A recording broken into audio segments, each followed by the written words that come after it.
Shalom, Om Swastiastu, Namo Buddhaya, Salam Kebajikan. Sebelumnya, perkenalkan nama saya Irmawati Pakpahan dengan nomor pokok mahasiswa 4523210054. Saya berasal dari Fakultas Teknik, jurusan Teknik Informatika di Universitas Pancasila.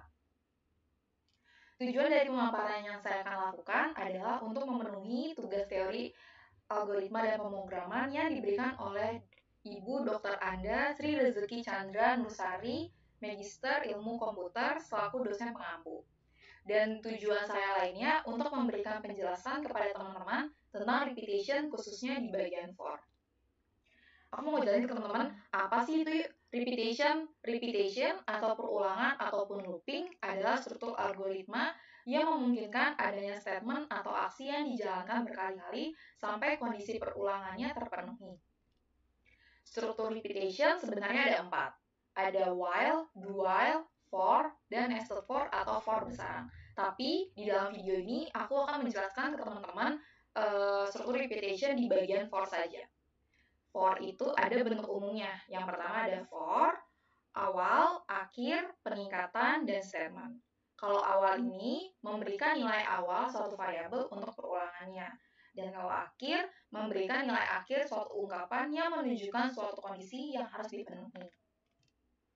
Pernyataan for ada 3. Yang pertama for, inisialisasi, titik koma, kondisi, titik koma, pengatur variabel, pernyataan, titik koma. 2. For, inisialisasi, titik koma, kondisi, titik koma, pengatur variabel, buka kurung kurawal, pernyataan, titik koma, tutup kurung kurawal. For, titik koma, for ini digunakan jika perulangannya tanpa kondisi. Dan untuk keluarnya harus dicek dengan if dan memakai break. Buka kurung kurawal, pernyataan 1 bisa ditambahkan dengan pernyataan 2, pernyataan 3, pernyataan 4, lalu tutup kurung kurawal. Nah, teman-teman, di sini pengatur variabelnya ini seperti x min, x plus ya. Nah, karena tadi aku ngejelasin bagian for-nya aja, tapi di sini poin pentingnya aku bakalan ngejelasin for, khususnya for positif. Jadi apa sih perulangan positif? Perulangan positif merupakan perulangan yang peningkatannya positif untuk variabel pengontrol perulangannya. Contohnya seperti x++. Sekarang kita masuk ke contoh pertama. Di contoh pertama ini, aku mau menampilkan angka 1 sampai dengan angka 10 dengan peningkatan nilai 1. Jadi sebelumnya kalian harus masuk ke notepad-nya dulu, setelah itu pencet new, setelah itu kita save dulu ya teman-teman. Kita save for.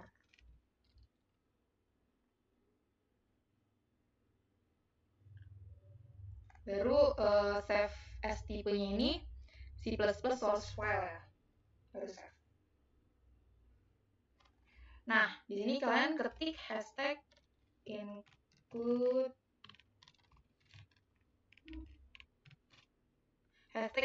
IOStream.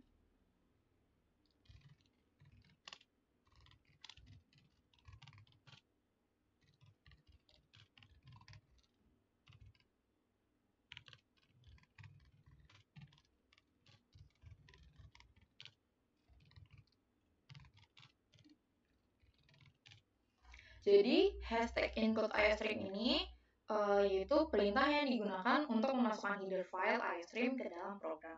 Setelah itu, ketik using namespace std. std itu standar ya teman-teman. Jadi kalau kalian nanti kalau kita input kalau kita masukin cout, terus ada cin, ada nline, itu harus pakai std. Tapi karena kita di sini udah ketik std-nya udah di awal, jadi teman-teman gak usah nulis kayak std.2.2 baru cout gitu, nggak perlu ya.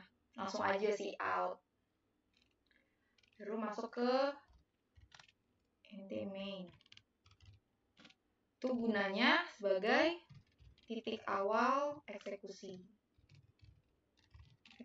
program.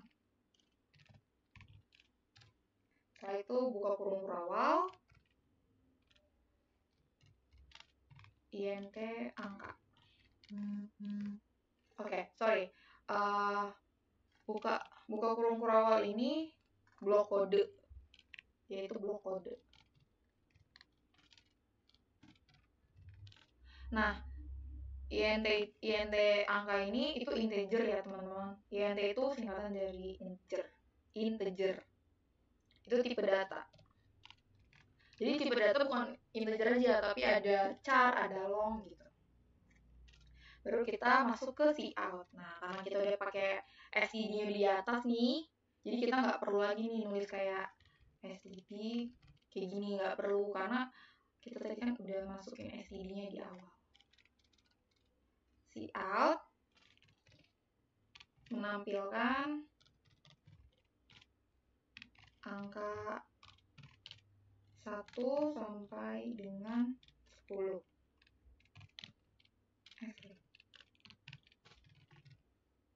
Titik koma, jangan lupa titik koma.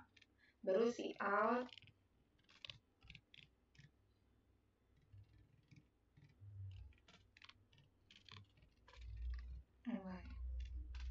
sorry, aku mau ngejelasin tentang cout-nya nih. Cout itu apa sih? Jadi cout adalah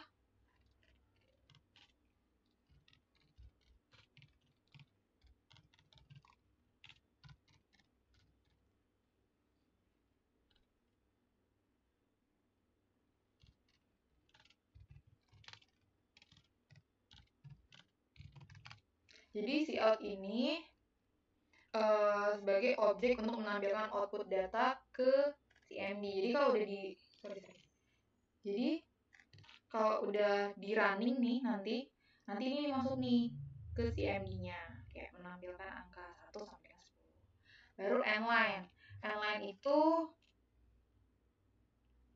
untuk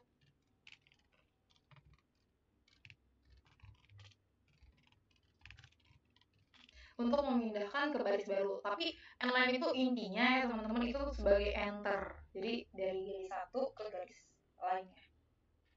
Baru cout endline. Baru nih kita masuk ke for. Buka kurung angka. Nah, kenapa aku nulisnya angka? Karena tadi kan kita masukinnya tipe data integer angka nih kan. Integer angka. Jadi kalau di sini aku masukinnya A, berarti for-nya di sini juga harus A, karena harus sama. Oke, lanjut aja ya teman-teman. A sama dengan 1 titik koma. Nah, satunya kenapa? Karena kan di sini ditulisnya kita ini menampilkan angka 1 sampai dengan 10. Harus pakai titik koma. Baru A lagi kurang dari sama dengan 10 titik koma. Nah, 10-nya ini dari sini sampai 10. Nanti dia bakalan looping dari 1 sampai 10. Baru A plus plus. Nah, ini pengatur variabelnya ya teman-teman, A plus plus. Jadi dia bakalan naik dari 1 terus bakalan naik 2, 3, 4 gitu. Udah tutup kurung. Setelah itu cout. Nah, kita cout A. Jadi nanti kita nyuruh si A ini buat keluar. Ini buat keluar. Yang lain jangan lupa. Baru in. Get. Baru tutup kurung kurawal. Nah, kan baru udah aku jelasin kan, berarti yang in ya, belum aku jelasin. Iya in. In itu sebagai untuk membaca karakter tanpa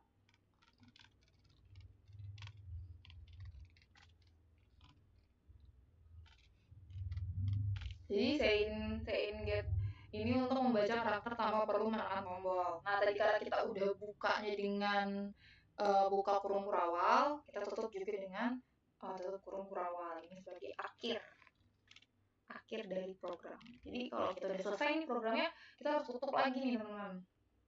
Baru kita save. Baru kita masuk ke file, kita masuk ke open containing folder, baru kita masuk ke CMD. Nah, terus kita masuk ke G++. Baru for C++. Jadi harus sama ya teman-teman. Jadi yang ini itu harus sama dengan ini. baru min O, A. Terserah kalian mau A, mau for, mau C, mau Z, terserah kalian. Baru A. Nah, menampilkan keluar nih teman-teman. Menampilkan angka 1 sampai 10. 1, 2, 3, 4, 5, 6, 7, 8, 9, 10. Gitu. Oke teman-teman, sebelum aku ngejelasin flowchart, sedekot, dan algoritma, aku mau nambahin satu informasi lagi tentang for plus plus ini. Tadi kan mau menampilkan angkanya tuh kayak gini. Kayak 1, terus 3, 5, 7 gitu. Jadi dia tetap naik tapi dilengkap gitu loh teman-teman. Jadi 1, 2, 3, 4, 5, 6, 7 gitu. Gimana caranya? Aku ada solusinya untuk kalian. Jadi caranya itu A, kita tetap A, terus plus sama dengan 2 gitu. A plus sama dengan 2. Kita save, baru kita coba running lagi.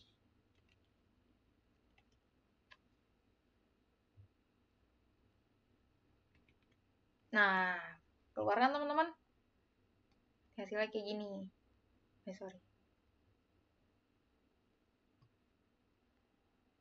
Nanti keluar tuh hasilnya gini. 1, 3, 5, 7, 9. Gimana kalau mau lengkap lagi nih? Lengkap 2 gitu. Lengkap 3, sorry. Kita pencet aja sini 3 gitu. Kita save lagi. Kita coba running lagi.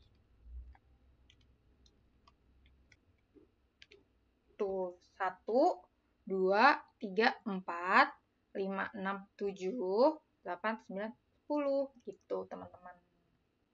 Itu aja sih yang pengen aku tambahin teman-teman. Oke teman-teman, di sini aku mau ngejelasin tentang flowchart, pseudocode, dan algoritma dari program yang tadi telah kita bikin. Tapi kayaknya kalau lebih enak kita sekalian ngeliat programnya kali ya. Oke, ini programnya. Pertama, kalian tuh bikin ini ya dulu. Bentukannya ini namanya terminator simbol. Jadi, terminator simbol ini digunakan untuk start dan end aja. Jadi, untuk kata-kata lainnya nggak pakai yang ini. Setelah itu, menuju ke bawah, baru A sama dengan 1. A sama dengan 1 kita ambil dari sini, teman-teman. Dari for-nya. A sama dengan 1 ini kan bentuknya seperti ini ya. Ini tuh namanya simbol preparation. Jadi simbol untuk mempersiapkan penyimpanan yang akan digunakan sebagai tempat pengolahan dalam storage. Baru yang ini kita masukin A kurang dari sama dengan 10. Sama ini nih, sampingnya. Ini bentuknya itu simbol decision. Jadi simbol pemilihan proses berdasarkan kondisi yang ada. Setelah itu ini lanjut ke bawah, kita pencet A, A-nya itu untuk ini teman-teman. Kita langsung ke A yang di bawah. Nah, bentuk itu adalah simbol input output. Jadi kalau kita mau mengeluarkan, menampilkan, berarti pakai simbol ini. Setelah itu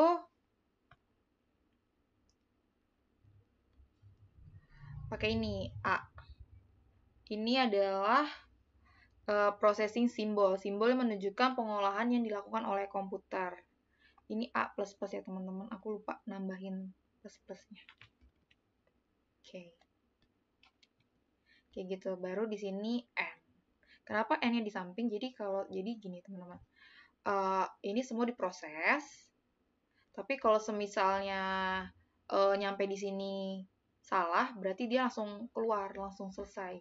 Tapi kalau enggak, dia bakal lanjut ke bawah. Baru nanti dia proses lagi ke sini. Gitu. Flowchart udah, kita masuk ke pseudocode. Pseudocode itu ada 2. Maksudnya di dalam pseudocode itu ada 2. Yaitu ada kamus deklarasi variabel sama ada deskripsi. Kamus deklarasi variabel ini tuh kayak tipe datanya teman-teman. Kita masukin tipe datanya. Tapi karena tadi tipe data yang kita masukin itu cuma 1, integer A nih, tipe data integer A, berarti cara pengetikannya A sama dengan integer. Baru kita masuk ke deskripsinya. Deskripsinya itu kita masukin rumusnya nih. for A, kita copy, baru print. Print A itu kayak kita mau menampilkan si A ini. Baru N4. Wajib pakai N4 ya teman-teman, karena kita di awalnya itu kita pakai for. Berarti harus diakhiri dengan N4. Oke, next kita masuk ke algoritma. Jadi algoritma ini kayak jalan cerita untuk prosesnya gimana. Yang pertama itu A sama dengan 1, mulai dari sini. Baru yang kedua, selama A kurang dari sama dengan 10, maka kerjakan baris 3 sampai 4. Kalau tidak baris 5. Jadi karena kita pakai for, jadi kita pakai kata-katanya selama ya. Selama. Terus kalau rumusnya pakai if, berarti jika gitu. Setelah itu nomor 3, mencetak atau menampilkan isi atau nilai variabel A. Yang ini guys. Setelah itu A++. Dan harus ditutup dengan selesai. Algoritma itu wajib pakai selesai kalau jalan algoritmanya udah selesai. Gitu teman-teman. Jadi udah ngerti kan untuk contoh for satunya. Ya, teman-teman, kita masuk ke program kedua ya teman-teman. Di sini aku udah bikin program. Aku udah bikin duluan karena kalau kita bikin bareng-bareng takut durasi videonya lama terus bikin teman-teman boring nontonnya.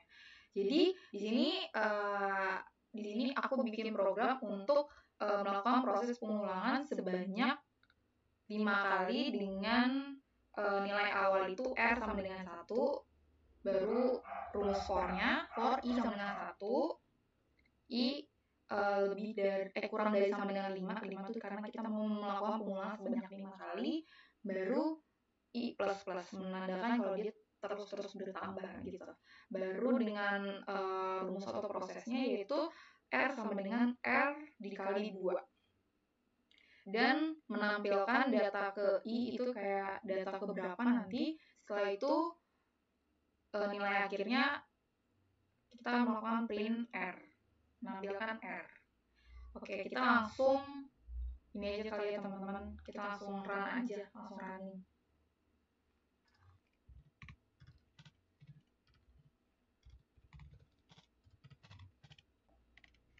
Nah, jadi yang keluar tuh kayak gini teman-teman. Menampilkan pengulangan 5 kali, data ke-6, nilai akhir dari R adalah 32. Jadi ini beda ya teman-teman sama program yang tadi. Kalau yang tadi kan kayak mengurutkan gitu ya, ada 1, 2, 3, 4 gitu. Tapi kalau ini cuma ada dua angka. Nah, kenapa sih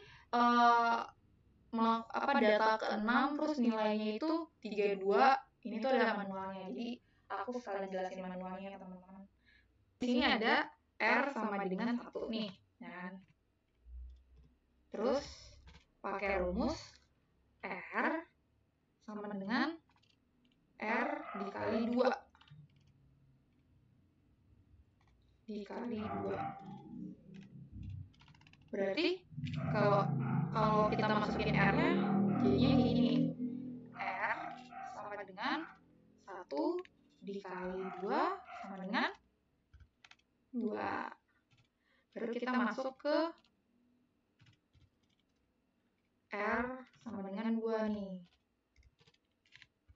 R sama dengan 2 berarti R sama dengan 2. Kita ngambilnya 2 ya teman-teman dari sini. Kita ngambil 2. 2 dikali 2 sama dengan 4 gitu. Terus lanjut ke R sama dengan 3. Berarti R sama dengan 3. Berarti R sama dengan 4 ya teman-teman. Yang 4 ini turun ke bawah berarti 4 dikali 2 sama dengan 8. Berarti R sama dengan 4. Berarti R sama dengan 4 itu R sama dengan 8. 8-nya turun dikali 2 sama dengan 16. Baru R sama dengan 5. Ini terakhir. Berarti 16 dikali 2 sama dengan 32. Jadi 32. 32. Jadi hasil akhirnya itu ini teman-teman. Nah, makanya yang keluar itu hanya 32 saja. Gitu teman-teman. Ini manual ya teman-teman. Ini tuh manual. Manualnya dari program ini. Nah, oke teman-teman, aku mau nambahin informasi sedikit lagi. Tadi kan kita udah nyoba yang dikali ya, yang rumusnya R sama dengan R dikali 2. Nah, aku mau nyoba yang untuk ditambah nih teman-teman. Kalian bisa kalau untuk ditambah, aku mau nyoba R-nya itu sama dengan 0. Baru ini 5. Ini ditambah berarti ya teman-teman. Tambah 2, 3 aja kali ya. 3.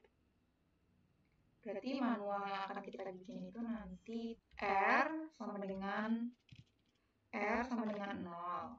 Kan? Berarti kalau R sama dengan 1, itu R sama dengan 0 tambah 3. Sama dengan 3.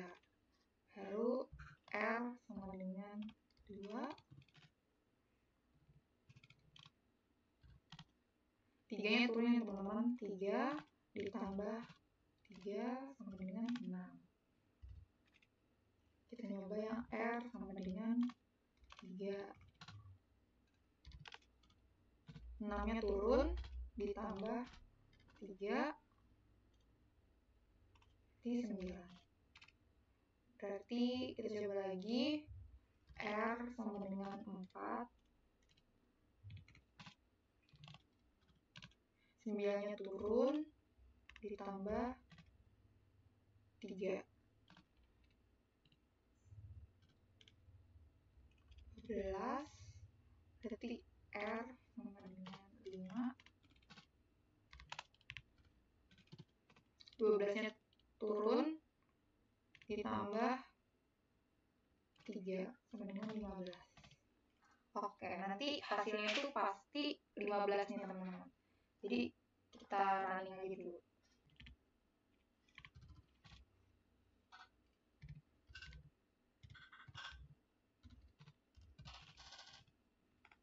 Nah, keluar kan? Jadi menampilan pengulangan 5 kali, nilai akhir dari R adalah 15. Jadi ini teman-teman bisa untuk peralihan, pertambahan juga bisa, pengulangan juga bisa. Oke teman-teman, sekarang kita masuk ke flowchart pseudocode algoritma dari program yang telah aku jelaskan.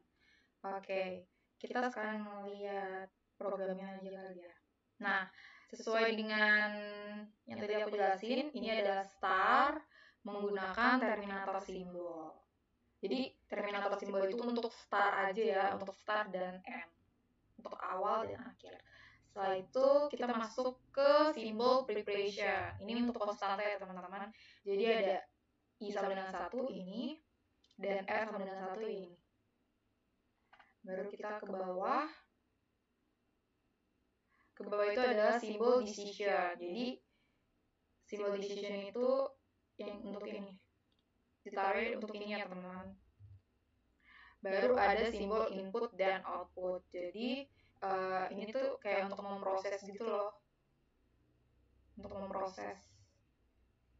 Baru ada ini I plus ini yaitu processing simbol. Jadi dia memproses.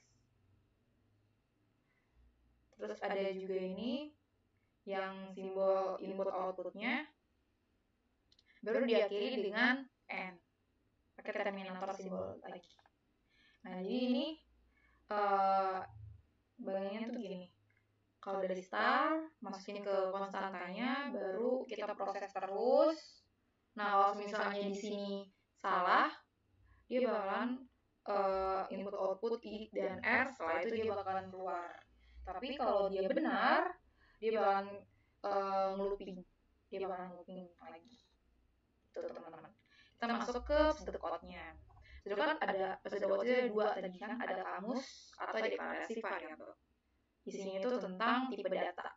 Nah, tipe datanya itu ada integer. Integernya itu ada I dan R. Berarti I, R sama dengan integer. Baru deskripsi, R sama dengan 1, for-nya baru R sama dengan R dikali 2, baru jangan lupa N4, baru di print. Karena kita menampilkan si I dan si R. Kita masuk algoritma. Algoritma ini cons R sama dengan 1, cons I sama dengan 1, itu adalah konstanta ya teman-teman. Setelah itu, ini masuk ke for-nya. Jadi for selama I kurang dari sama dengan 5, maka kerjakan baris 4 sampai 5, kalau tidak baris 6. Lalu masukkan rumusnya, baru itu masukkan I plus-plusnya. Setelah itu mencetak nilai I, mencetak nilai R, dan wajib ditutup dengan selesai. Oke teman-teman, tadi kita udah ngebahas contoh 1, program 1 mulai dari pseudocode, algoritma, sampai flowchart.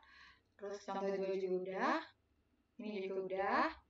Oke teman-teman, pembahasannya aku kasih udah selesai. Terima kasih telah menonton.